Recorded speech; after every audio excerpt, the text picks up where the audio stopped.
Hola, muy buenas tardes amigos de Pa' qué y Pa' dónde. Híjole, qué barbaridad con el tráfico, ¿eh? Nuestra invitada de hoy sí la sufrió para poder llegar y primeramente le agradezco muchísimo el que esté aquí, porque todos sabemos o hemos vivido lo difícil que es estar encerrados y atrapados en el tráfico. A veces quisiera uno darle vuelta para atrás y dices, no, a mi casita. Pero yo le agradezco a la maestra, escuché en Muchas Nefte, y gracias. yo a ella la contacté, primero la escuché en un programa en YouTube con el doctor Jorge Olivares, Ujú. ahí, y dejó sus redes sociales, y a través de la red social yo la pude contactar, amablemente está aquí, créanme que le agradezco demasiado, bien emocionada yo porque cuando la escuché hablar, es una chica muy joven, es una chica muy joven pero muy preparada, realmente ahorita que estábamos poniéndonos de acuerdo cómo íbamos a empezar. No, wow, me saltan así como el doctor Jorge Olivares, un montón de, de De preguntas, pero ya preguntas. establecimos que vamos a empezar con lo cotidiano. Llego a una reunión, tengo a mi bebé y lo clásico, saluda a todos y salúdame de beso. No. No, en la familia tradicional siempre hemos visto que el beso es una representación de educación, pero realmente la educación es decir buenas tardes, hola, hasta luego, muchas gracias y de nada, ¿no? Ese ha sido un acto de Ujú, cordialidad de educación. La educación se ha ido relacionada o se ha ido de la mano con el contacto físico, el que yo te corresponda un abrazo, el que yo te corresponda un beso, pero realmente no, porque un niño en la infancia apenas está aprendiendo a regular sus emociones, que siente su contacto con el medio ambiente, el saber quién es mamá, quién es papá, mis hermanos, mis primos, mis abuelos, y de repente forzar ese contacto físico también puede ser una violencia, una microviolencia en esta infancia. También poner mucha atención el por qué no me quiere dar un beso. Porque puede ser por esta misma autorregulación del menor, de decir, ¿cómo doy un beso? ¿Qué es un beso? ¿Por qué lo tengo que dar? ¿A quién lo quiero dar? ¿En qué momentos puedo darlos incluso? Porque también en estas familias ha existido ¿y por qué ya no le quieres dar un beso al primo, no? Ah, porque a lo mejor el primo ya ejerció alguna violencia contra el menor y también es su sistema de mecanismos de decir, aquí no me siento seguro, aquí no empato y en este momento repliego esta actitud. Entonces creo que también ha habido un gran avance porque ahora vemos incluso ya personas que son especialistas para orientar a padres en la ujú, educación del menor, del menor, en la sí. estimulación temprana, ahora veo que le llaman la alimentación libre, que ya es Ah, relacionarse sí. con las texturas, porque obviamente nosotros como adultos ya lo conocemos, pero ellos vienen de un vientre donde no hay contacto con el medio físico. Ujú. Entonces, obviamente ellos están conociendo dónde están, qué tienen, con qué herramientas cuentan y también es necesario respetar esos límites que nos ponen nuestros niños. Ahorita que lo maneja, perdón, ya saben que esto es en vivo y tengo escandalosos igual que yo. Ahorita que manejaba lo del niño, no siempre va a ser por alguien que lo agreda, sino es porque a lo mejor no hay empatía.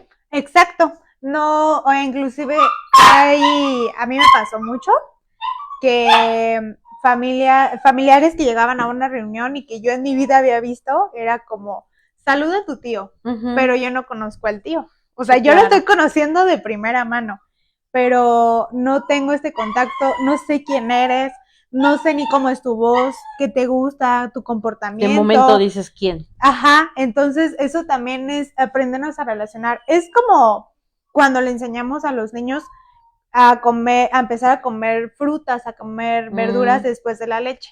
¿Qué es esto? Me gusta, no me gusta, si no me gusta, no, el bebé no se lo va a comer.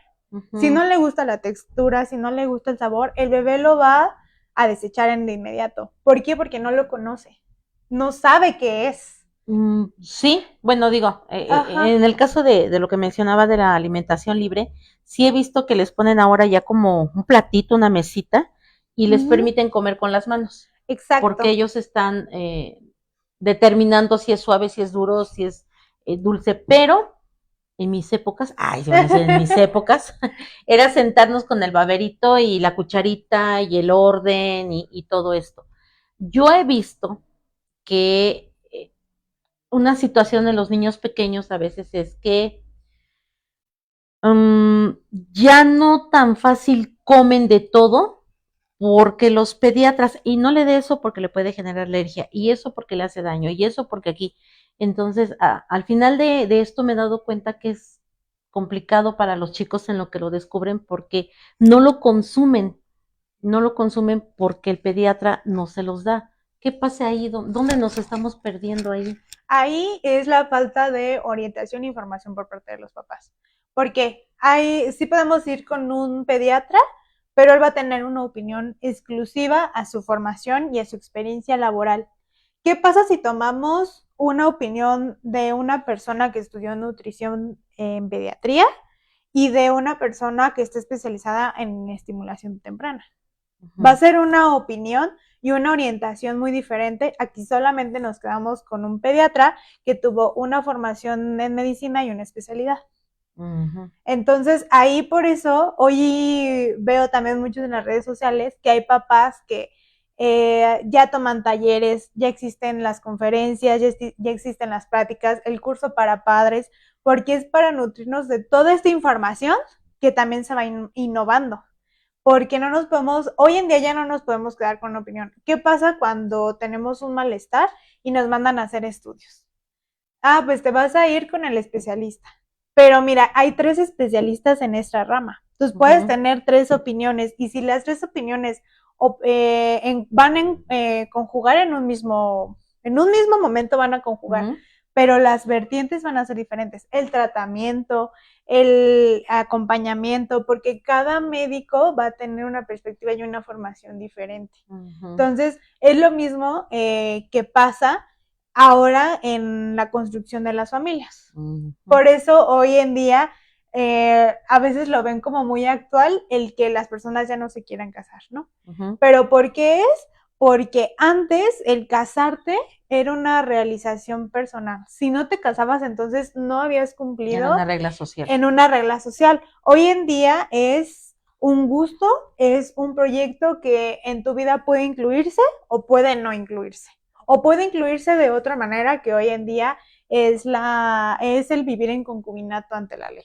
Pero Uh-huh. no es un matrimonio Formal. formalmente. Ajá. Entonces, es aquí donde ya se rompen muchas cosas tradicionales que traemos desde, yo todavía conocí a mi bisabuela y mi Wow. bisabuela todavía me enseñó las formas en cómo a ella le educaron que tenía que ser una mujer y la concepción que era una pareja, que hoy en día ya está transformada en otro aspecto, que también de repente caemos en esta desproporción. ¿Por qué? Antes, pues, por ejemplo, en el tiempo de mi bisabuelita, era que la mujer tenía que estar en su casa, la mujer era hecha para la cocina Los hijos. y los hijos y atender al esposo. Uh-huh. Eso era ser una buena mujer y era ser una buena esposa y una buena madre, porque la madre que no se hacía cargo de sus 8 hijos no era una madre, Uh-huh. era una mujer desobligada, ¿no? Uh-huh. Entonces, hoy en día, y bueno, la violencia del hombre hacia la mujer era normal. Era normal porque era la forma en la que el esposo educaba a la mujer, porque Uh-huh. él tenía que terminar de educarlo y esto por temas de edad. Gente que ya tenía 30 años se casaba con jovencitas de 14. Así es. Gente que tenía 20 se casaba con niñas de 12 años. ¿Por qué? Porque no existía esta legislación de el no matrimonio con menores de edad o entre menores de edad. Hoy ya no se puede. Todavía, yo me acuerdo que cuando iba en la secundaria, se permitía que el papá daba su autorización Uh-huh. y siendo menores de edad contraían matrimonio. Hoy en día ya no existe eso porque ya es una legislación por derechos humanos. Pero bueno, regresando a esta parte de antes, así eran las reglas. Sí, sí. En cuanto te casabas, era tu casa, tu marido y tus hijos, y empezar a buscar tener hijos. No podías tardarte. Dejar de tener hijos, ¿no? Exacto. Los que Dios mandara. Los que Dios mandara. Porque inclusive hoy en día también vamos muy atrás en la educación sexual. La educación sexual no es venir y decirle al niño, mira, esto se le dice pene y esto se le dice vagina. Eso no es educación sexual, ese es lenguaje apropiado. Educación sexual es que sepamos cuál es el proceso de poder abortar, cómo son los mejores cuidados de un aborto, los cuidados y las precauciones de un aborto espontáneo, el cuidado y el proceso de un parto natural y de cesárea, cómo se transforma mi cuerpo, qué pasa a manera celular, qué le pasa también al hombre, porque son cambios hormonales al final del día. ¿Y cómo puedo evitar una enfermedad de transmisión sexual? Un embarazo. Un embarazo. Porque solamente nos han cerrado la información a, mira, cómo se coloca un condón en un pepino y ya si no le sale aire, todo bien. Y luego... No, pues no. y luego, entonces, y nos han dado como opción mujer, bueno, después de que tienes tantos hijos, pues ya te operas. Sí, y mi cambio hormonal, sí, y la repercusión después de, y mi recuperación, y mi cuerpo, o sea, eso es una educación sexual. El también saber identificar tocamientos. Porque también en esta familia tradicional es como, pues el beso.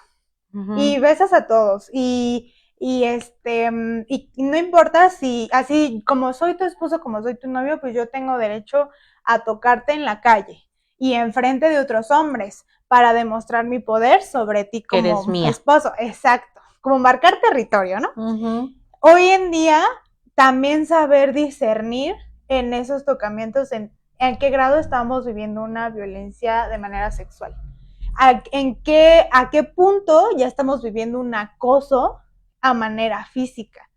Entonces, eso también se ha ido, de alguna manera, sí vamos muy atrás, porque eso también viene en la educación sexual. Así es. Pero es cierto que hoy en día ya no vemos normal que siendo bebés, por ejemplo, mamá y papá nos den beso en la boca. ¿Cuántas bacterias hay en esa boca? Y a veces a veces es tradición en las familias, beso en la boca es normal. Exacto. Dices, ¿no? ¿Cómo? Exacto, y no solo el beso en la boca, también que al hombre le vean los genitales y a ver cómo nacieron los genitales de tu hijo, porque eso viene desde la época revolucionaria. Mientras el niño naciera con unos genitales más prominentes, sabían que iba a ser machito, que no iba a ser volteado. Entonces, y eso se fue transversando con el tiempo, porque también hoy en día sabemos que genéticamente se puede heredar una parafilia como la pedofilia. ¿Se hereda? Se puede heredar. ¡Wow!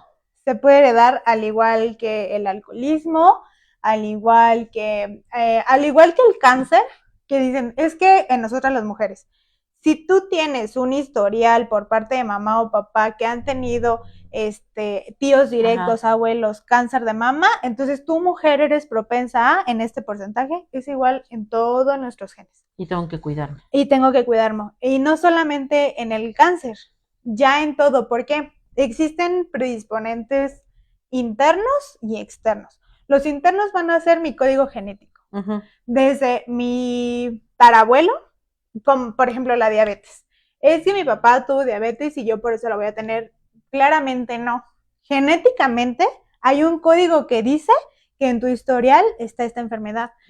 Puedo, pero si yo tengo una mala alimentación, si yo consumo en exceso azúcares, si yo no controlo mi colesterol, claro que este detonante le vas a dar el ambiente adecuado para que se centre en tu vida y se refleje. Wow. Entonces, es lo mismo con el alcoholismo. Muchos se escudan de, es que como mi papá y mi abuelo eran alcohólicos, yo también voy a ser alcohólico. No necesariamente. Se va a heredar ese predisponente genético porque claramente es una enfermedad. El alcoholismo es una enfermedad. Pero si yo sé que mi abuelo y mi papá fueron alcohólicos y yo puedo estar en una fiesta y nada más me echo una cerveza y se acabó. Con eso tengo. Con eso tengo porque no le estoy dando el ambiente favorecedor al gen para decir, mira, aquí me voy a instalar. Y lo mismo pasa con las personas que cometen delitos. Porque muchas veces nos dicen, es que como su papá roba o como su papá secuestra, él también va a hacer lo mismo, o ella, porque hoy incluso hay papel de mujeres que son regidoras de grupos de delincuencia organizada. Entonces, o inclusive son cabecillas de operaciones muy grandes. ¿Por qué? Porque jamás hemos sido incapaces de cometerlo, sino que antes, inclusive en los delitos, no había espacio para una mujer. ¿Cómo una mujer iba a pararse aquí en el Oxxo y asaltar? ¿Cómo? Por el estigma de género. Pero hoy en día, en el crimen organizado ya también hay un lugar, porque tenemos las mismas capacidades que un hombre para cometer un delito. Aquí, como dicen, una pausa, me llama mucho la atención eso de los secuestros. Como a veces uno dice, es que el niño no era malo, pero de ver lo que es su familia, por eso se hizo malo. ¿Es así? Porque, bueno, yo recuerdo una compañera que trabaja en la Ciudad de México, no sé si todavía se estile, pero dice que había un estudio, siempre y cuando los papás lo permitan, que se les hacía a los chicos para ver si él iba a ser agresor de animales, de niñas, o sea, existen ese tipo de estudios para yo poder determinar si efectivamente los chicos llevan esa predisposición. ¿Es así como a lo que se refiere usted? Sí, a estudios de genoma se le llaman. El primer estudio lo hizo el padre de la genética en 1810, me parece, que fue Mendel. Mendel hace un estudio de gemelos, que de este nace el que hoy llamamos como estudio de genoma. O de árbol genético. Este estudio, de hecho, yo apenas conocí a una tía abuela que le hicieron uno porque no detectaban cuál era la enfermedad o cuál era ese gen que ella tenía para lo que conocemos como la ELA, esclerosis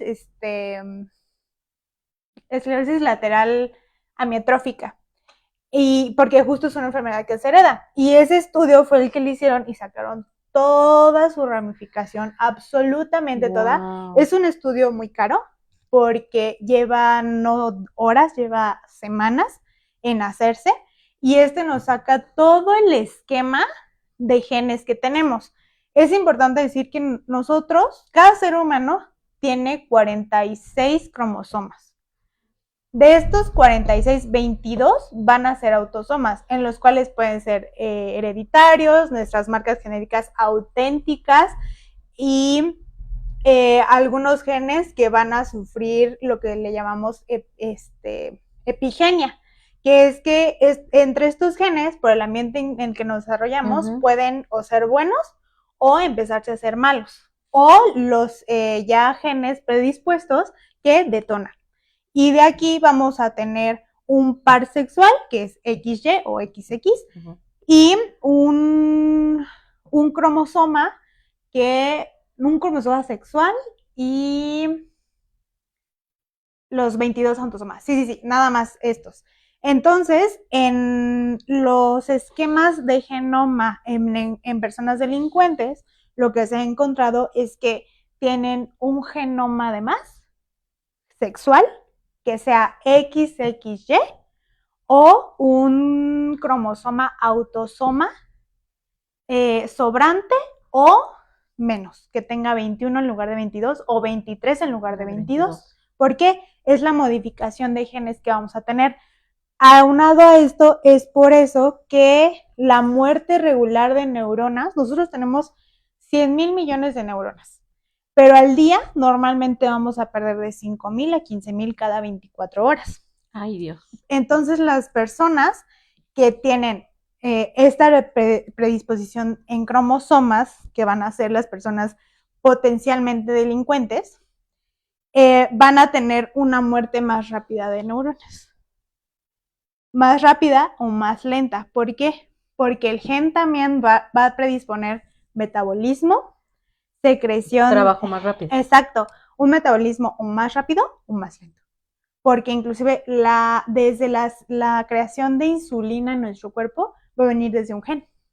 No de los órganos, de un gen viene la producción de insulina. Entonces, desde los genes se van a empatar con la producción de neuronas, el ambiente en que nos desarrollamos, lo que ya traemos de historia, y de ahí se predomina o vamos nosotros, por eso se dice que cada quien traza su historia. Podemos tener estos elementos, pero si nos ponemos en un ambiente donde mi vecino usa su casa como casa de seguridad para un secuestro, el de al lado pues trafica droga, el niño de la esquina es halcón. Ups. Entonces ese mecanismo de sobrevivencia va a ser el camino de cometer ciertos delitos para yo poder subsistir en este ambiente. Quiere decir que podría yo no ser eso si me ubico en un buen ambiente. Que mis vecinos trabajan, son profesionistas, son tranquilos, pero está latente ahí. Exacto. Que aún así eso no es como una regla, sino es un elemento entre tantos. Porque también podemos ver que el hijo del señor que asaltaba y que de la señora que nunca pagaba la tanda, salió un licenciado abogado y se fue de ahí. Y tuvo una vida derecha. Pero también tenemos a los hijos de narcotraficantes reconocidos que estudiaron administración de empresas, que estudiaron derecho, que estudiaron contabilidad en universidades del extranjero, pero su carrera la centraron al negocio familiar, ¿no? Que se siguieron, que dijeron, yo traigo este conocimiento, entonces lo aplico a cómo podemos producir más rápido la metanfetamina, a cómo podemos distribuir hasta Malasia, a cómo estudio cómo aumentar y mejorar mi negocio. Exacto. Wow. Exacto. Entonces, no es una regla, pero sí es un elemento que ponemos en la mesa, el cual nosotros determinamos el cómo usarlo. Y en qué, y quedarme en este ambiente de delincuencia y seguir aquí, vivir de esto y aprender, o tomar ese recurso para yo crear otro ambiente o salir de ese ambiente. Que está muy lejos esto de diferenciar cuando un niño es berrinchudo. Exacto, o sea, muy lejos, porque al final el berrinche lo tomamos como un capricho.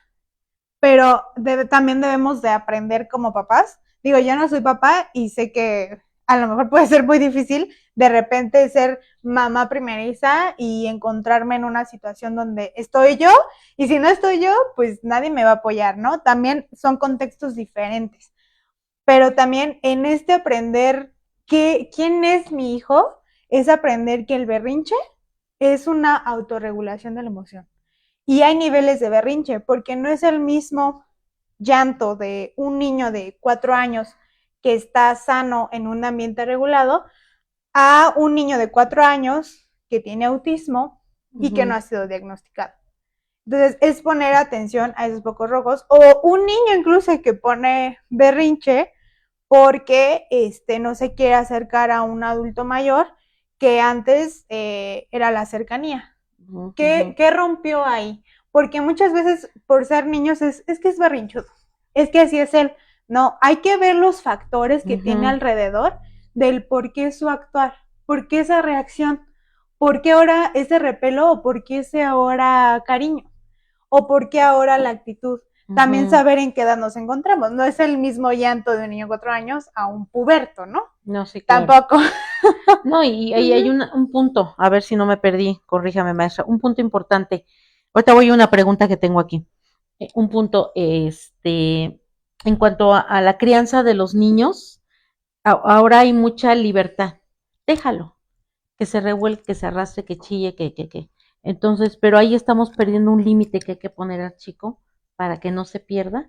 O debo de dejarlo totalmente que haga lo que quiera, porque a final de cuentas, no sé, cuando tenga 2, 3 años entenderá que eso no lo llevó a un buen resultado. O sea, no tiene nada que ver con los chicos que ya están predeterminados para a lo mejor hacer algo malo, ¿no? Para no caer en agredir a los pequeños, ¿Cómo establecerles ese límite que no se vea como violencia hacia ellos? Para entender que a través a lo mejor del berrinche o del llanto excesivo, quiere este celular y yo no se lo quiero prestar, entonces se azota, y para que no se azote de berrinche, ahí está el celular. ¿Cómo controlar ese espacio sin llegar a la violencia con un chico? Es la enseñanza, porque justo nos limitamos a sí y no. Pero ¿por qué sí y no? Te enseño, mira, yo no te puedo prestar este teléfono porque mira, lo estoy usando para trabajar, lo estoy usando para hacer una lista de compras, lo estoy usando para sumar. Entonces, ahorita, en este momento, yo no te lo puedo prestar, pero ¿qué crees? Que tienes estas otras opciones para satisfacer tu necesidad. Es enseñar. Y también ese poner límites ha venido de una familia tradicional de, pues si llora, levántalo y dale una nalgada. ¿Qué le estás enseñando? Que no debe de llorar porque si no hay una violencia antes. Es enseñar el porqué de nuestro actuar como adulto. El por qué necesitas comer verduras. Pero porque, mira, porque tu cuerpo tiene esto, esto, esto y requiere de estas otras cosas que tiene la alimentación. Es enseñar, pero para enseñar hay que educarnos. Y qué flojera irme a educar, ir a leerme un libro sobre nutrición para poder enseñar a mi hijo qué es la nutrición. Me educo primero yo adulto para poder apoyar. Exacto, porque si mi forma de educar es y te lo comes y hasta que no te lo acabes te paras, entonces, ¿qué mensaje estoy dando? Que el comer es una obligación, que no es un disfrute. Y también desde ahí vienen cicatrices que como ya adolescentes podemos desarrollar una mala conducta alimentaria. ¿Por qué? No tenemos una buena relación con la comida. La comida es una obligación. No debes de comer tanto de esto porque te vas a enfermar, porque te vas a engordar. Esto no es sano, pero como no es sano, entonces te lo restringo porque no hay un punto medio. O sea, esa parte de educarnos primero nosotros, para educar al otro y decirle, mira, hay estas opciones, mira, no se te cierra el mundo. Es que en este punto no tenemos esta posibilidad, pero ¿qué crees? Tienes 3 más. Eso es lo que ha faltado mucho y es que en la familia tradicional se ha manejado de, pues porque yo lo digo. ¿Pero por qué? Porque yo lo digo y porque soy tu mamá y porque soy tu papá o porque inclusive hay muchas generaciones que no lo educó ni papá ni mamá, lo educan los abuelos. Porque mamá y papá trabajan. Entonces el abuelo es como de, pues educarlo como pude educar a mis hijos. Y no se vuelven nietos, se vuelven hijos de hijos, de los abuelos. Entonces, es esa parte de aprender a educarnos para enseñar. Porque muchas veces en pandemia pasaba mucho de, pues, ¿por qué yo que el maestro lo enseñe? Ay, no, pues para eso lo mando a la escuela. Sí, y tu acompañamiento como papá.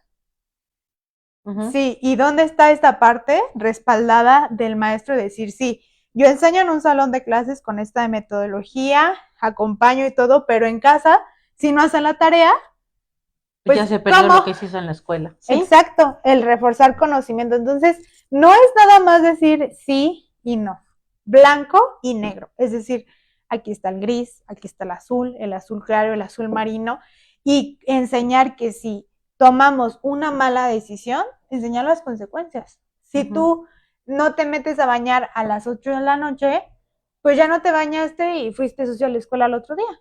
Ok, entonces es enseñar, es crear hábitos también, porque es también muy complicado que hoy en día mamás de 13, 14 años, pues puedan venir a educar a un niño cuando ellas apenas están terminando la secundaria. Sí, se están jugando a la casita, ¿no? Exacto, y todavía jovencitas que no tienen el apoyo de sus papás, que no tienen una estabilidad económica, es muy difícil y es comprensible, pero no es justificable. No, y lo complicado es que en estos casos, digo, a veces a lo mejor no tan pequeñas, hay actuares diferentes, ¿no? O sea, dice el papá, ok, sigue estudiando y yo me hago cargo del bebé. y no hay una presencia de la mamá como responsabilidad, porque mi papá pues me sacó de la bronca, se hizo cargo, y de repente cuando yo me tengo que hacer cargo, dice, sí, ¿cómo lo educo? ¿No? Ujú. Y luego pasa, es que no me gusta, yo le digo algo y tú, pero es que el papá se está haciendo cargo, o la mamá, como abuelos, y cuando la persona ya quiere tomar responsabilidad, pues ya no sabe cómo. Exacto, sí, igual volvemos al cero conocimiento de cómo reincidir o de cómo incidir en la vida del menor. Y lo mismo pasó también con los papás presente ausente o mamás presente ausente, ¿no? Sí. Que es que como yo trabajo, yo te traigo el sustento económico y ahí te ves. O Ahí sea, ponte a está jugar con ahí. tus cositas y yo estoy acá en Ajá, la computadora, ¿no? exacto. Entonces, también el saber, y digo, hace un tiempo una persona lo dijo y yo apoyé esa postura mucho, que no cualquiera tiene el derecho de ser papá. ¿Por qué? Es muy fácil procrear y por eso en la familia tradicional era los que Dios quiera y los Ahí que la Dios me hilera. dé, porque también la economía del país era diferente, Ujú. la presencia social era diferente, la delincuencia incluso era muy diferente a la época de la revolución. Entonces, de aquí emana, no cualquiera puede ser papá, porque puedes 5 minutos de placer, de pasión, y nace el hijo y ¿Y ahora qué hago con él? no hay una devolución, Ujú. no hay una devolución. No. Y si no tenemos, dicen muchas personas que el dinero no es la felicidad, no, pero el dinero te da de comer, el dinero te da estudios, te da el transporte para seguir trabajando, te da una estabilidad económica para tener un techo, para tener agua, para bañarte.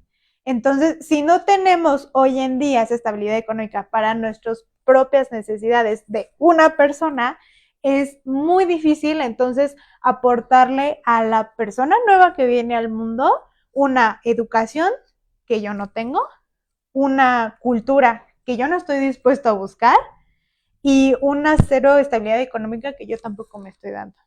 Desde ahí Ujú. empieza la responsabilidad de decir, estoy en estas Preparado. condiciones, ajá, estoy preparado, estoy dispuesto. Pero ahora las soluciones son las guarderías. Cuídamelo 3, 4, 5 horas y Uh-huh. ya cuando lo tengo también, ¿qué hago con él en la casa?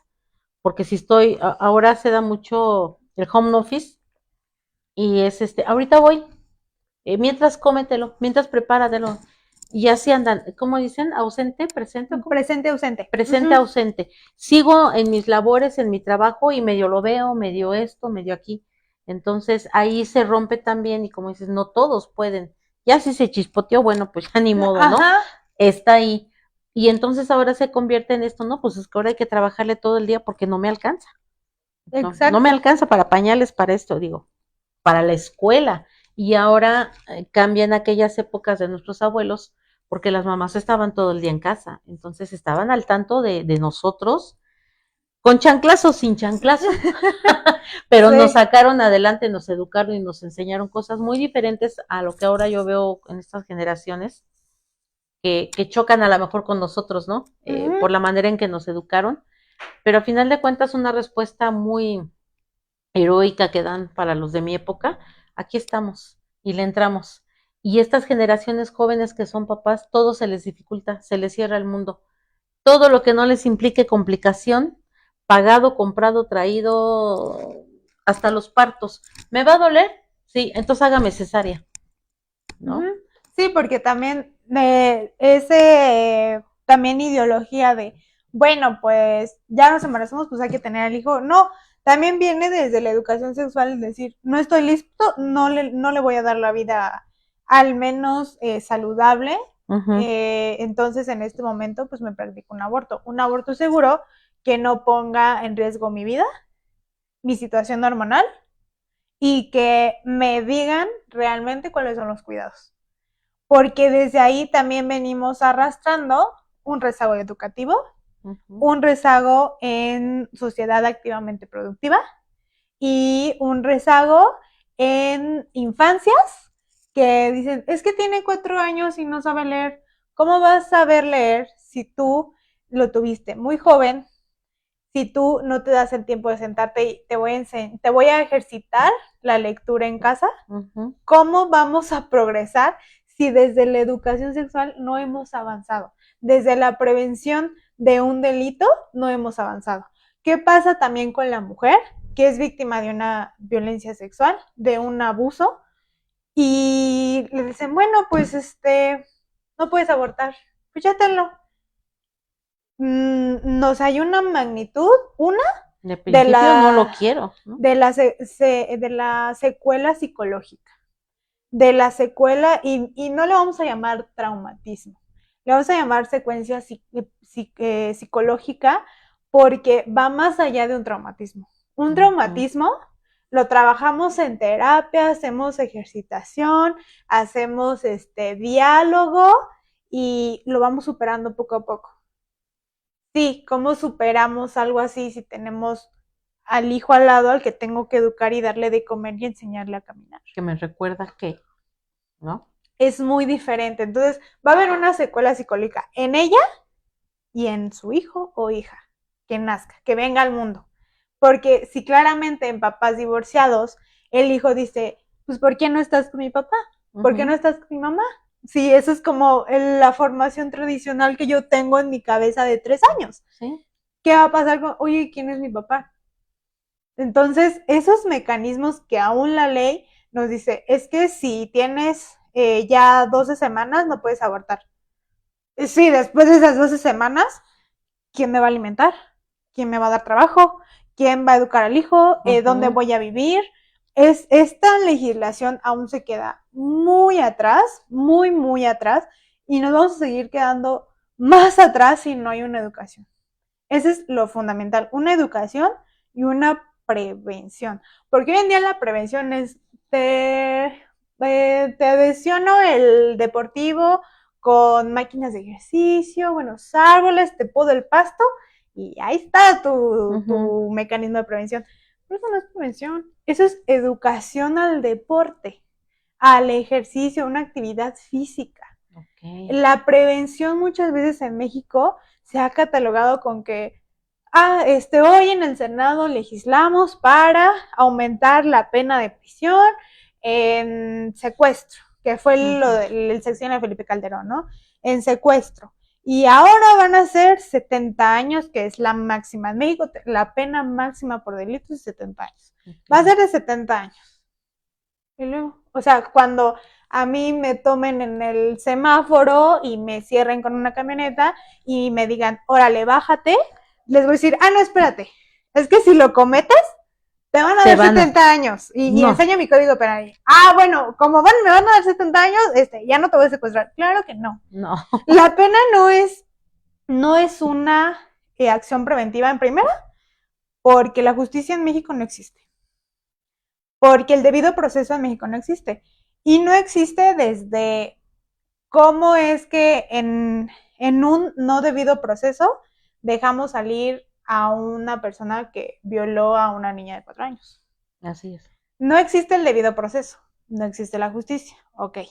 Tampoco existe la aplicación de la pena completa. ¿Qué pasa hoy con el narcotraficante Rafael Caro Quintero?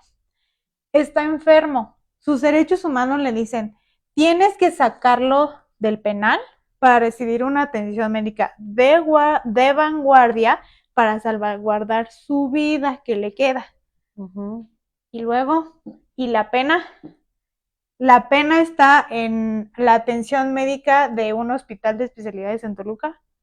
No existe la aplicación de la pena completa, porque también agarra al secuestrador cuando tiene 30 años, prisión oficiosa, vas para adentro. Pero ¿qué crees?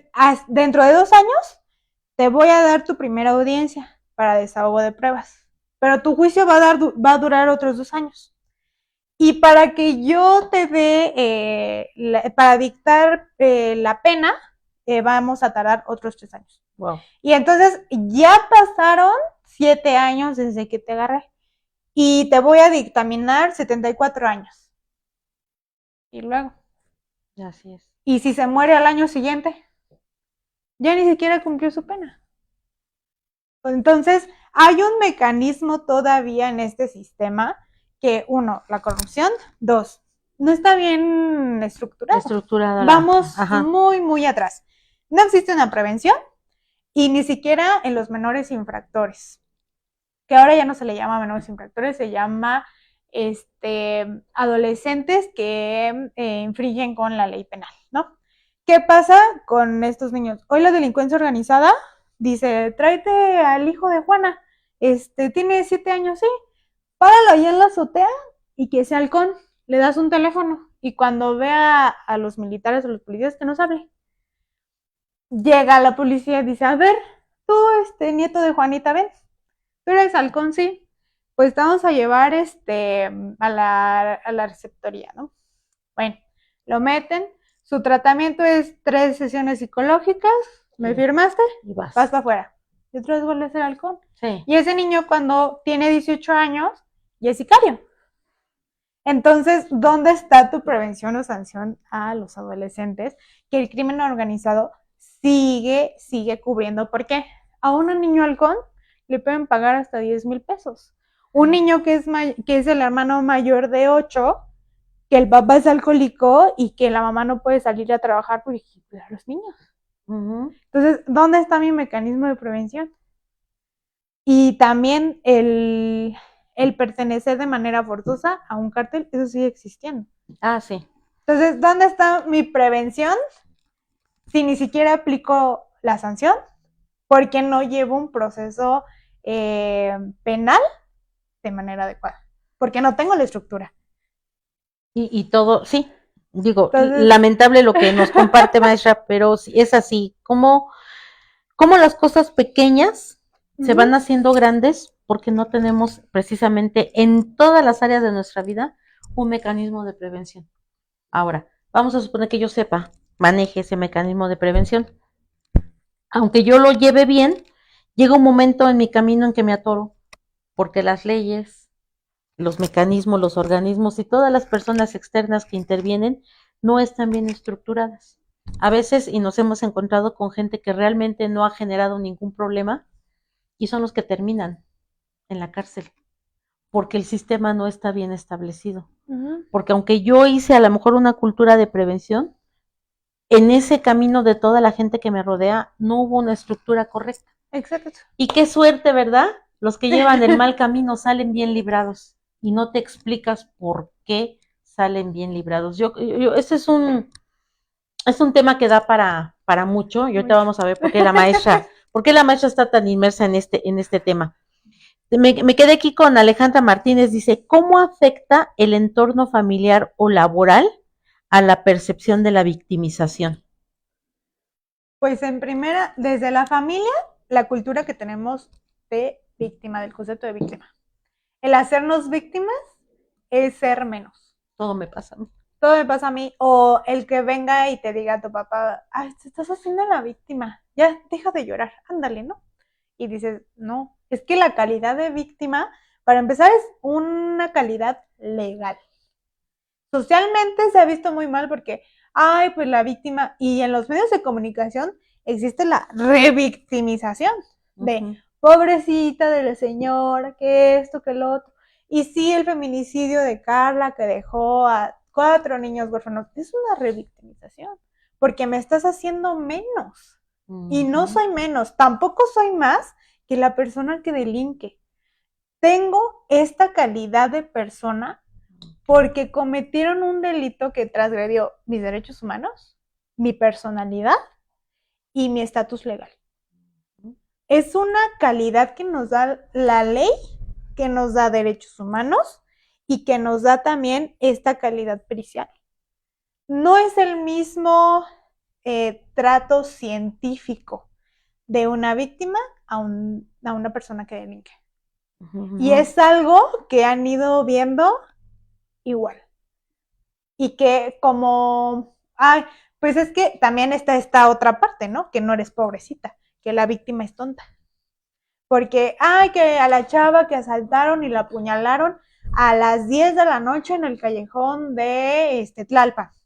No, pues es que qué mensa. ¿Para qué anda ahí? ¿Para qué anda ahí? ¿Para qué a se la mete? Mujer se le ha victimizado desde dónde anda, cómo se viste, con quién está y por qué está.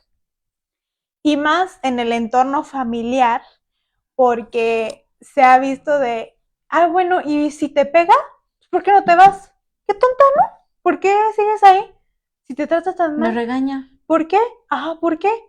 Es revictimizarla. Es una víctima. Hay factores de lo mismo, internos en el hogar y externos, que nos hace mantenernos ahí. No es por elección propia, es porque yo no tengo las herramientas, yo no tengo la orientación, yo no tengo la cercanía, yo no tengo la posición de poderme hacer tantito de la derecha para esquivar el golpe. Y viene de la mano de la educación en casa. ¿Qué nos dicen a nosotras? Ya dejémoslo como pareja, como hijos, como hijas, de que el papá se pone borracho y empieza ahí a hacer sus desfiguras, ¿no? Y dice, ay, no le hagas caso, que tu papá está tantito tomadito. Y entonces uno dice, pues como está tomado, pues es normal que grite, es normal que insulte.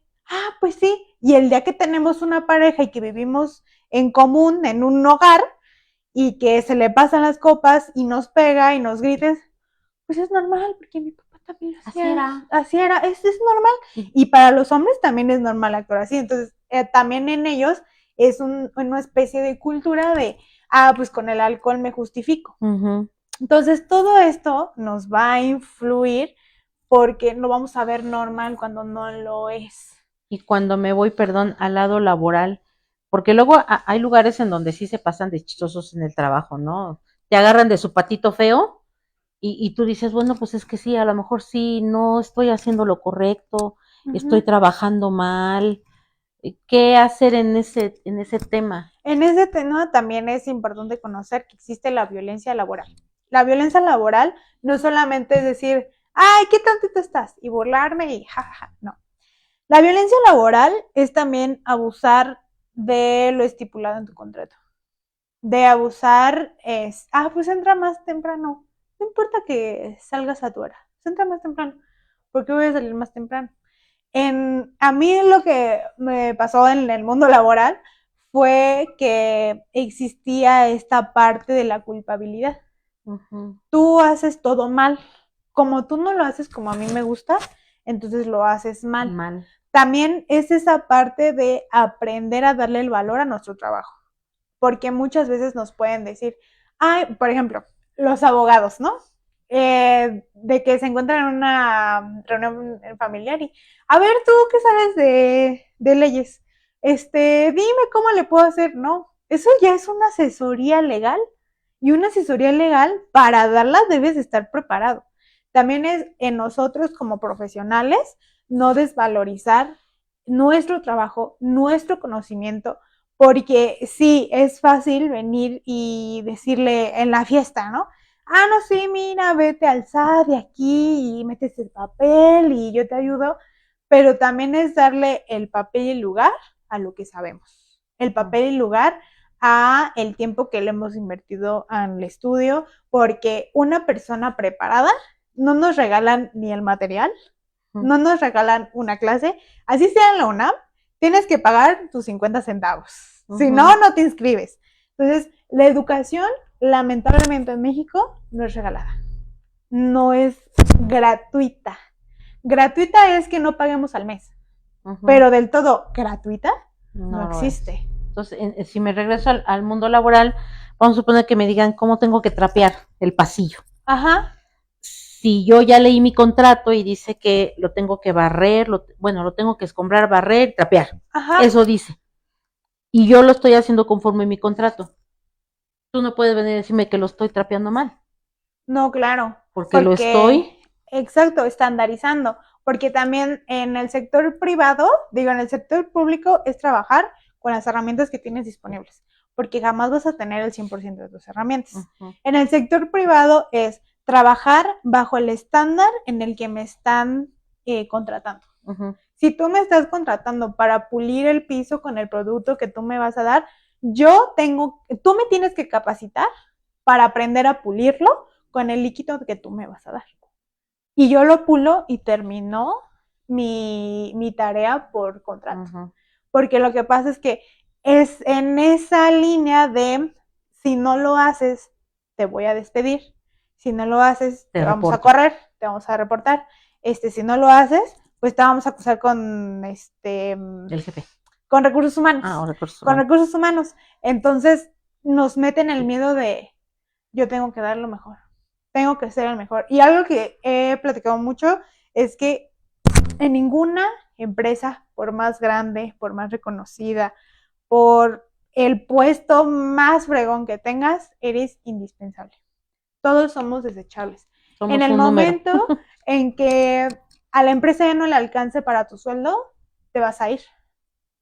En el momento en que tú ya no cumplas con las expectativas, no con las tareas, con las expectativas de tu puesto, te vas a ir. Y lo curioso es que hay gente que es bien capaz y se va también. Exacto, los hacen desertar, porque también es un mecanismo empresarial. Lo canso. Te canso, porque como tú no te quieres ajustar al sistema que manejamos, tú siempre eres derecho y siempre eres así, te canso para que desertes y me sale más barato que desertes a que yo te liquide. Es correcto. Tengo aquí otra. Sí. Dice Eduardo Peralta, ¿las redes sociales pueden influir o normalizar la percepción que tenemos sobre lo que significa ser una víctima? Es correcto. Y sí, y más los medios de comunicación. Hoy en día ya tenemos una ley, que es la ley Ingrid. La ley Ingrid nace del feminicidio de Ingrid Escamilla, que cuando encuentran ya su cuerpo, los medios de comunicación fue fotografiar, subirlas a redes sociales y lo primero que veíamos en las noticias era su cara y era su cuerpo en la calle. Entonces, desde ahí es normalizar de, miren, aventaron 3 cuerpos ahí en la calle. Sí, la otra vez encontramos otro. ¿No? Y hoy en día, ¿cómo hablamos y esto es por propia cultura de los medios de comunicación a cómo lo han manejado, porque no estaba legislado. ¿Qué veíamos en los periódicos de alerta amarilla, de alerta roja? El cuerpo, con apenas el policía le estaba poniendo la sábana y estaban acordonando el lugar. Era normal ver cuerpos, y más en el sexenio de Felipe Calderón, que eran de, sí, ayer encontraron un camión con 30 personas con tiro de gracia y torturados. Sí. ¿Por qué? Los medios de comunicación eso era lo que circulaba todo el tiempo en la televisión, porque antes no era el boom de las redes sociales. No, y era a ver qué reportero llegaba primero y se llevaba la primicia. Exacto. ¿No? Y súbela. Y era la foto que se viera más sangrienta, más violenta, más ruidosa, más morbosa. Porque ¿qué pasó? Las víctimas se envuelven morbo. ¿Qué pasó justo con las fotos de Ingrid? Que por eso nace la legislación. Se las pasaban por WhatsApp. Era de, tengo las fotos de Ingrid. Pues a ver, pásamelas, yo las quiero ver. Por morbo. De este morbo, hacen parafilia. Y la necrofilia, toda esta parte del voyerismo, que es la excitación por lo visual, es lo que lo vuelve atractivo. ¿Qué vende en Twitter? ¿Qué vende hoy en las noticias? No vende el reportaje del mercado de Sonora, que la comida muy rica. ¿Qué vende el reportaje?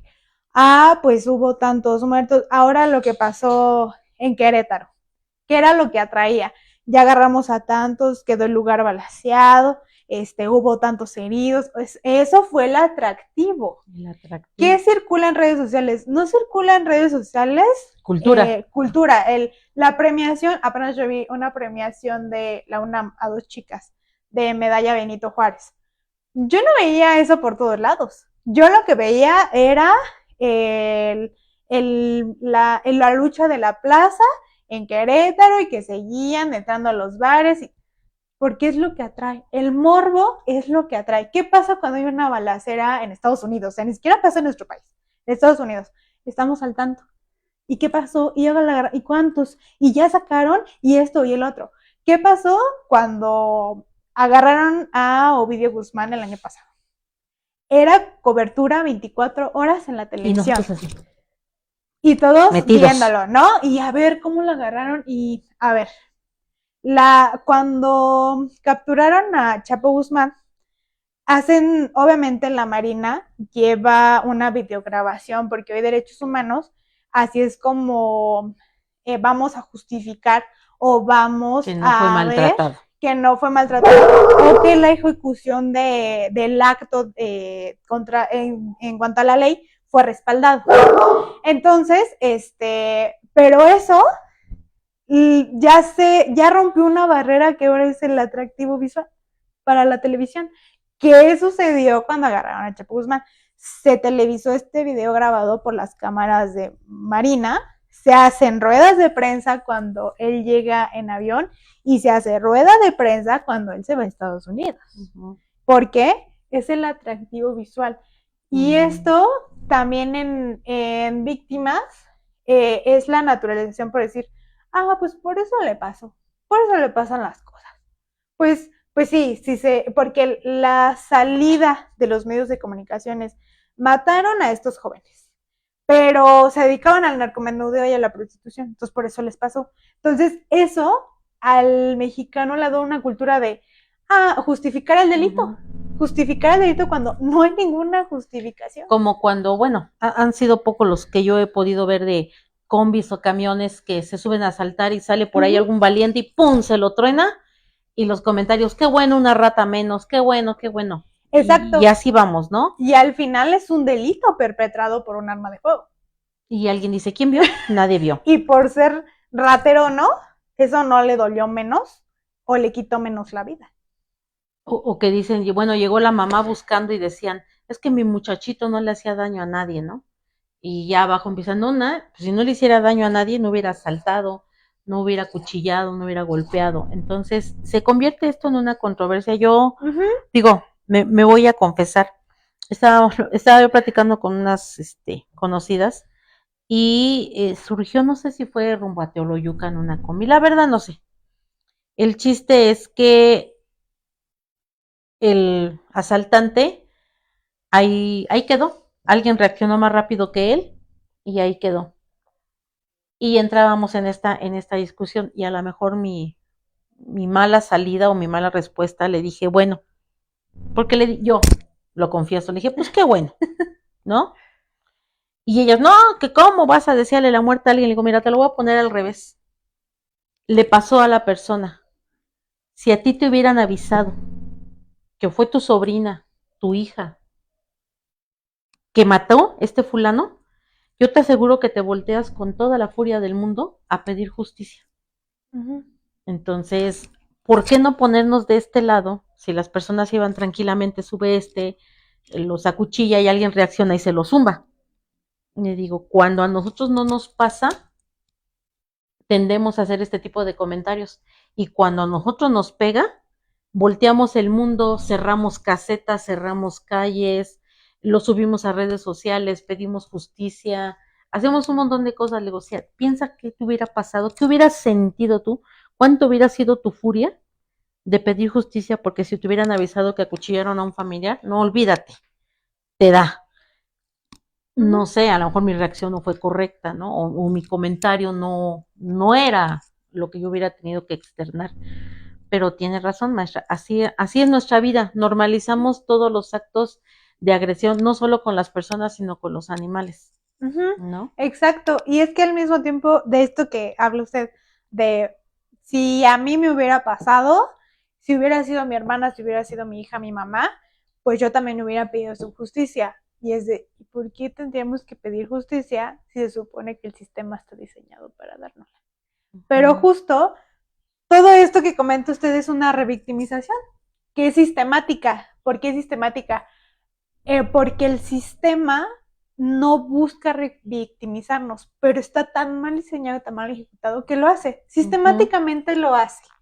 Entonces, desgraciadamente, desde ahí, pues viene la normalidad de decir, pues pobrecito, o decir, pues sí, pues ella tiene la culpa. Jamás recaemos de primera mano la responsabilidad en la persona que ejecuta el delito. ¿Por qué? Si es un niño, decimos, pues sus papás no lo educaron bien. Y las decisiones que él tomó, y de dónde sacó el arma de fuego, y de dónde está conociendo esta persona que agrede, o sea, dónde está la responsabilidad de la persona que delinque. Siempre buscamos con qué justificarlo. Y vuelvo a lo mismo, como se lo decía al doctor Jorge, no es justificar, es encontrar el por qué lo hizo. Ah, porque tiene, hablando de las enfermedades mentales, tiene una enfermedad mental que por su economía no puede comprar medicamentos, no ha sido atendido, entonces viene la crisis de rebota. Ok. ¿Cuál es el por qué cuando no hay una enfermedad mental? Ah, porque el niño se queda 3 días sin comer, vive violencia en su casa y tiene un papá que jamás ha sido presente o una mamá que no ha sido presente. Ah, ok, ese es el porqué de sus acciones, no el justificar el, bueno, pues lo hizo porque, como lo vimos mucho en El monstruo de Catepec, que decíamos, muchos que estudiaban conmigo decían, es que es porque la mamá la trató mal. Sí, esa es una causa, ese es un predisponente, pero su actividad delictuosa, donde mete a la chava a su casa, le quita la vida, la cercena y la tira a un baldío, no es decisión de su mamá, es decisión de él. Su mamá fue el trato que su mamá le daba y el abuso que la abuela perpetraba sobre él, son causas, pero no son justificaciones. Entonces, también el aprender a discernir es difícil y por eso es que la víctima es su culpa, pues estaba en un mal, no tenía que irse por ese lugar. Ahora con lo del metro, pues para qué se van a la estación del metro, para qué se van hasta el final, pues sí, eso pasa porque la estación está sola. No, espérate, ¿qué está pasando socialmente, legalmente, educación, salud, económicamente, para que esta persona tome la decisión? Y es que luego pasan ese tipo de circunstancias, aunque tú estés pegado a alguien lleno de gente y están los policías ahí o cualquier cosa, y pasa. Dices, ¿cómo? Y lo volvemos al revés. ¿Cómo pasó si estaba la policía ahí? Sí, y también entender que los policías no son abogados ni son especialistas en Fuerzas Armadas. Puede ser un policía, una persona que jamás ha abierto la Constitución. ¿Y cómo buscamos que pueda ejercer su puesto cuando también al policía se le ha despojado de su ejecución? Y también se le ha limitado por acciones del mismo servicio policial, porque ha habido un abuso y exceso en su función. Pero también, ¿cómo vamos a dar una proporción si cuando los mandan a curso de capacitación no es obligatorio, es quien quiera ir? Y hay un sistema de corrupción que dice, pues si quiere vaya, y si no quiere no vaya. Y si quiere actualice, y si quiere no se actualice.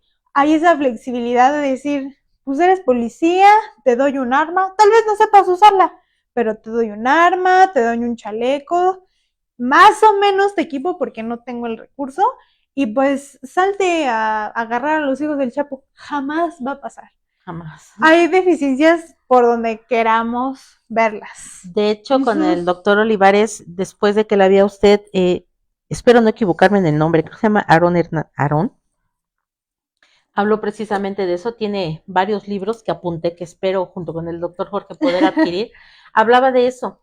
Hizo este personaje que él entrevistaba, tiene 4 libros, entre uno de ellos hablaba precisamente, dice, con que lo lean los policías se van a enterar lo básico de sus obligaciones y derechos, dice, porque en ocasiones capturan al ladrón, pero una coma que hayan puesto mal ellos, llegan, se va. Pero es que sí, pero aquí no le pusiste la coma y por eso se va.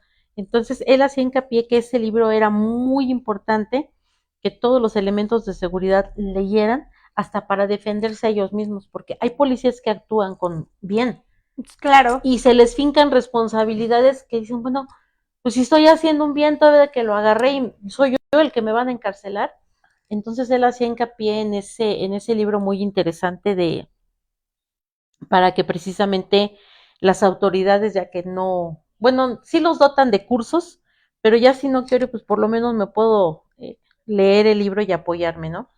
y hablaban de eso con todos esos huecos. No, pues yo creo que aquí la plática puede seguir horas, porque ustedes han visto que tiene tema, que tiene vocabulario y que tiene muchas cosas. ¿De dónde viene esta preparación? Yo, originalmente mi alma mater es la UNAM, Ciudad Universitaria, la Escuela Nacional de Trabajo Social. Soy trabajadora social, soy criminóloga por el Instituto Nórdico Universitario, victimóloga forense por la misma institución. Tengo preparación en criminalística por el Instituto Especializado en Criminalística y por la UNAM hoy en día en FESACatlán. Y pues soy estudiante de la Ingeniería en Logística y Transporte por la Universidad Abierta y a Distancia de México, que es una universidad federal. Así es. Y da clases en la carrera. No, ahí tomo un curso y estoy en preparación para la titulación por la primera licenciatura. Como ven, tiene un cúmulo de conocimientos que le permite hablar de diferentes ángulos, ¿no? Para nosotros conocer, desde que platiqué con la maestra, dije, no, dije, ¿por dónde vamos a empezar? ¿Por dónde vamos a empezar? ¿No? Es amplio el conocimiento. Y veo que trae el libro del doctor Jorge. Sí, lo traje porque, bueno, se llama Violencia Feminicida. Esta es la segunda edición. Existe una primera. A ver si nos los voltea, Jenny, te acercas con él para que nos enfoques. Acércate, no, ¿sí? Sí. Uh-huh. Es del doctor Jorge Olivares. Jorge Olivares también es egresado de la UNAM. Él es médico forense y abogado. Entonces, lo traje porque hablando de esta parte donde nos normalizamos los abusos por parte de la pareja, por parte del papá, por parte del tío, del abuelo o de quien ejerce la parte materna en nuestro hogar, en caso de que pues el papá no se presente. Sí, una cosa es que nos agarremos de cotorreo y otra que ya sea marcado, ¿no? Esa violencia. Exactamente. Entonces, dentro de esos aspectos normalizados, uh-huh. Hay una parte en la que el doctor Jorge Olivares hace una perfilación de factores sociales, de factores comunitarios, de factores interpersonales, individuales y interpersonales de la persona que puede ejercer violencia hacia la mujer. Porque este libro está enfocado en feminicidio, que es violencia a la mujer y los infanticidios, uh-huh. Que también es otra rama muy grande que en México estamos muy bebés para lo que es. Entonces, sí. Esto me pareció importante porque de los que puedo llegar a rescatar es, dentro de estos factores también nos marcan los factores en los cuales la mujer se puede ver vulnerable hacia el hombre.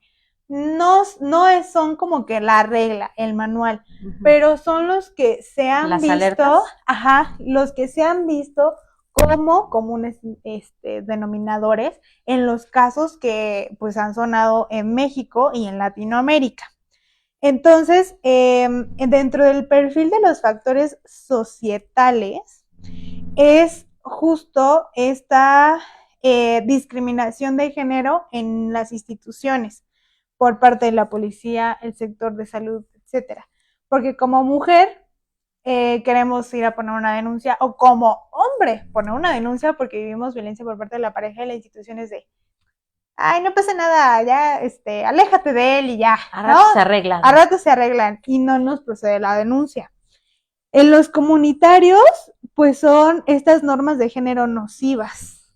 Uh-huh. Normas de género de qué le toca hacer al hombre, qué le toca hacer a la mujer. Como tú eres hombre, tú no lavas los trastes, pero sí le pegas a tu mujer. Y como tú eres mujer, no le puedes alzar la voz al hombre, porque tienes que educar a los niños. Y tienes que educar a los niños para que sean machitos. no para que sientan y puedan llorar y todas estas... Los hombres no lloran. Exacto, todas estas reglas sociales que nos han ido marcando, ¿no? En los interpersonales es un factor de la persona violenta es cambios frecuentes de pareja sexual por parte del hombre. ¿Por qué? Una inestabilidad de sentido de pertenencia y de relación con el otro es en esta parte sexual. Yo solamente busco satisfacer lo que yo quiero, pero por el momento instantáneo, porque no tengo una estabilidad y regularización en lo demás. Y en los comunitarios, pues son estas normas que apoyen al no violencia y las relaciones equitativas de género y promuevan el empoderamiento de la mujer. Este factor es justo el romper con ese esquema donde el hombre violentador ya no entra. Donde tú como mujer, ¿cómo puedes tener un empleo donde te paguen más que a mí? No, pues ¿cómo? Tú como mujer, ¿cómo puedes estar más preparada que yo? Tú como mujer, ¿cómo puedes ser directora nacional y yo subgerente? Y mandarme. Y mandarme. ¿Cómo una mujer va a mandar una bola de muchachitos? Ajá, porque esa regla social ya se va mutando en los lugares que ocupamos respecto al género. Como ahora por ejemplo, antes no había, yo he visto muchas mujeres que manejan los camiones de Bimbo, hasta los de Coca. Hasta los Digo, de no Coca. Estoy haciendo comercial, pero son donde he visto, hay mujeres arquitectos, ingenieros, y son campos de hace muchos años dedicados solamente a los hombres. Hasta en la albañilería hay mujeres ya, y le entran duro uno va así con trabajos con la cubeta y ellas las cargan al ritmo de los hombres. Exacto, ¿no? Son justo los factores laborales que o estás hecho para unos y estás hecho para los otros, y también hay hombres que hoy en día ocupan trabajos de secretarios, de ayudantes de cocina, etcétera, y era un trabajo que era marcado para la mujer. Mujeres. O sea, y eso también es. Y es que, por ejemplo, algunos, ¿no? Yo he escuchado, digo, no voy a usar algo inadecuado. Eres cocinero, más de que eres vieja. ¿no? Ajá. O sea. Que el estigmatismo. ¿No? Y ahora vemos que los hombres cocinan bien rico, hasta en el hogar, le ponen un estilo, ¿no? Entonces ahí se rompe todo esto, ¿no? Se va rompiendo. Exacto. Y justo en ese proceso de romper patrones, de romper reglas sociales, también es un factor de violencia. Porque venimos educados de otra manera. De a muy atrás, Jenny. Exacto. Para compararlo. No seas malita, mira, ahí en mi desastre de escritorio, que nunca se los voy a enseñar porque me va a dar pena, está acostada una libreta que tiene una noche estrellada de Van Gogh. Ahí por ahí está acostada. Es azul la portada. Así donde tú estás buscando, hija, está acostada la libreta. Perdón, es que dicen que solamente cada quien conoce su desorden. ¿Ya la viste?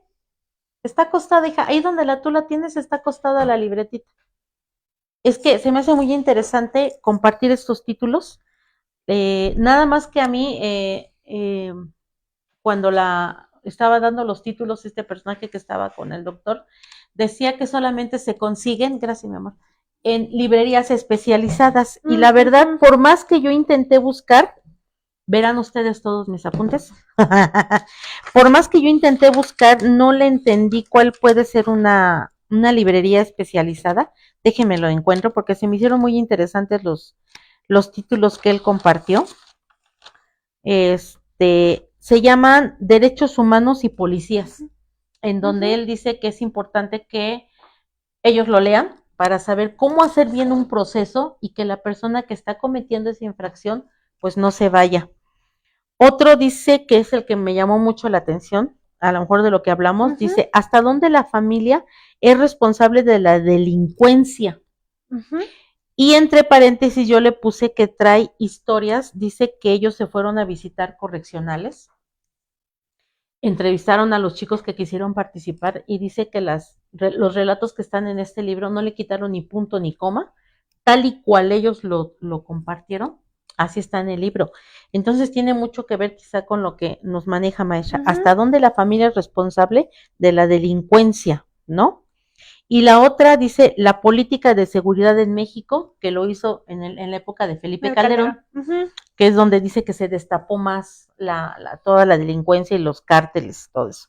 Y la última que él recomienda dice el fenómeno de la trata de personas, en donde sí es abuso y donde no es abuso. Hablaba de la gente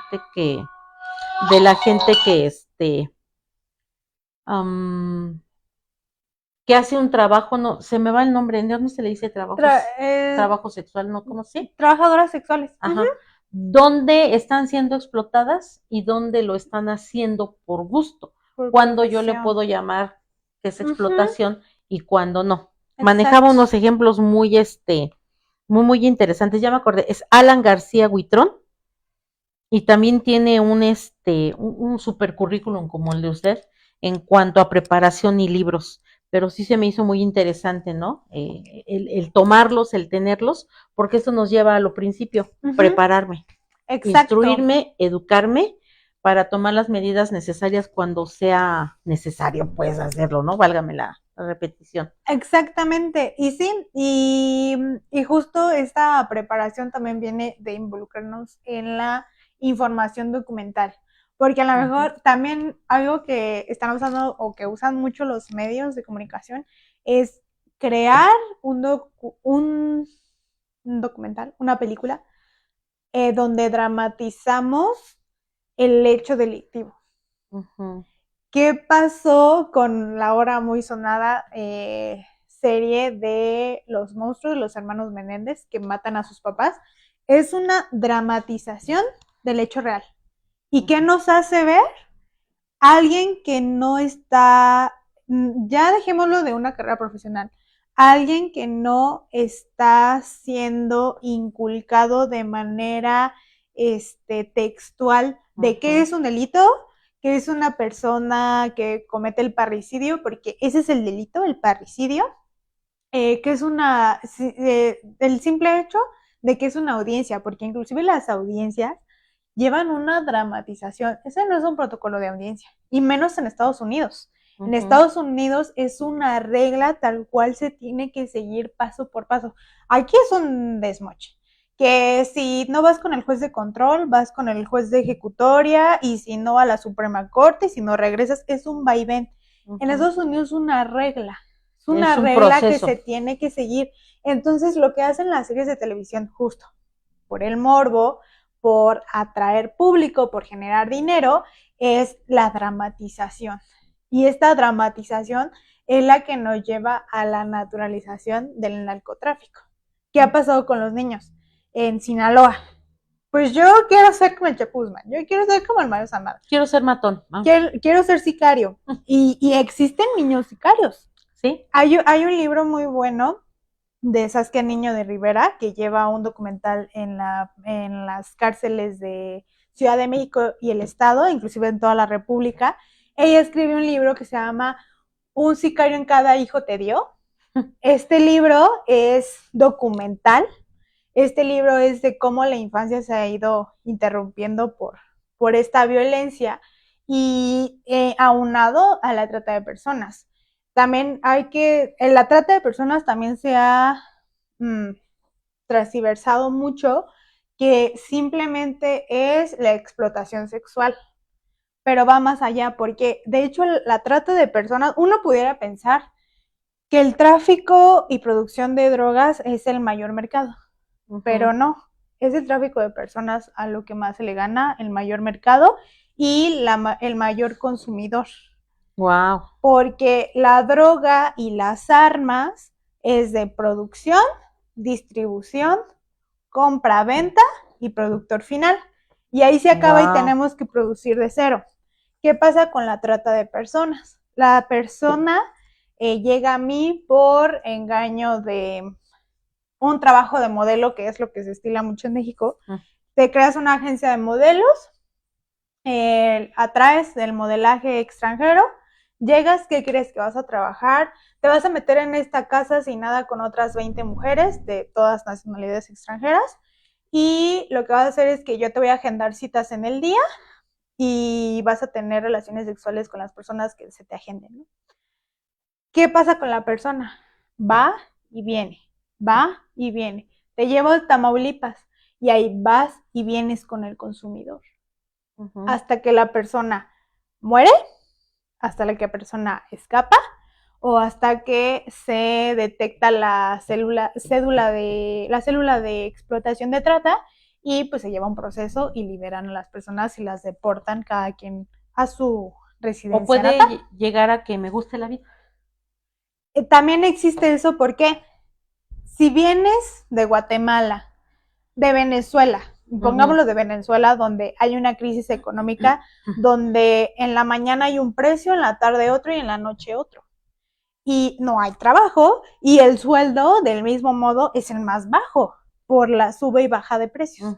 ¿Qué pasa cuando llego a México y por una estancia sexual de 5 horas tengo un cobro de 4,000 pesos?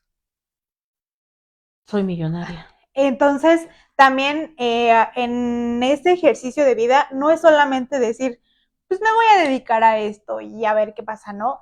Ellas también llevan un proceso de educarse, cómo detectar a una persona que no es un cliente potencial. ¿Cuál es un cliente potencial? El cuidarse solas, porque no hay una protección laboral, no hay una seguridad social, están en un país que no conocen, están en un país que están experimentando. Entonces, es también no una justificación, pero es el trabajo que México le aporta a los extranjeros y más mujeres. Así es. Híjole, no, pues no. Esos temas son súper amplios. Esperemos que un día no haya tanto tráfico y la maestra nos pueda regalar otra plática, porque es bien importante e interesante lo que estamos ahorita pescando, ¿no? Porque son temas amplios. Muy amplios. Y que a lo mejor podamos comentar el del doctor Jorge Luis Olivares o los que les acabo de compartir, porque uno debe de estar atento, no para escandalizarse o vivir así nerviosón, sino creo que precisamente toda esa preparación para estas nuevas generaciones que estamos armando, rearmando. Exacto. Si no, a lo mejor educados como nosotros que decimos, vamos siempre por la derecha, somos muy metódicos, somos muy comprometidos con lo que hacemos y a veces por eso hay choque con estas nuevas generaciones, pero que ya por lo menos podemos confluir en algo, pero a través de la preparación y de compartir estos conocimientos para llevar un solo camino. Pues maestra, muchísimas gracias por su tiempo. No, usted. Y recuerden, amigos, que compartir, porque no sabemos esta información siempre a quién le pueda servir y que no sea la última vez que podamos contar con su conocimiento. Claro que sí. Y me da muchísimo gusto el que se siga preparando. Gracias. Que se siga preparando porque sé que nos va a seguir compartiendo. Y sobre todo que haya accedido a venir, porque pues ya no sé cómo el doctor Jorge la haya contactado, pero yo cuando empecé a ver dije, qué interesante esto, todo lo que dijo, y que haya accedido a venir, porque sí hemos buscado a otras personas, pero pues ya se mueven en otros espacios y ya es como complicado, pero me da mucho gusto que nos haya podido regalar una entrevista para seguir aprendiendo. No, gracias a usted por el espacio y pues cualquier cosa. Sigo aquí. ¿La encontramos en alguna red social? Sí, Nefte Subversa en Instagram, por cualquier duda. Y si quisieran alguna plática, conferencia, algo también a través de Instagram. Ahí. Sí, así es, ahí me comunico directo. Lo sé, que sí lo hace. Gracias.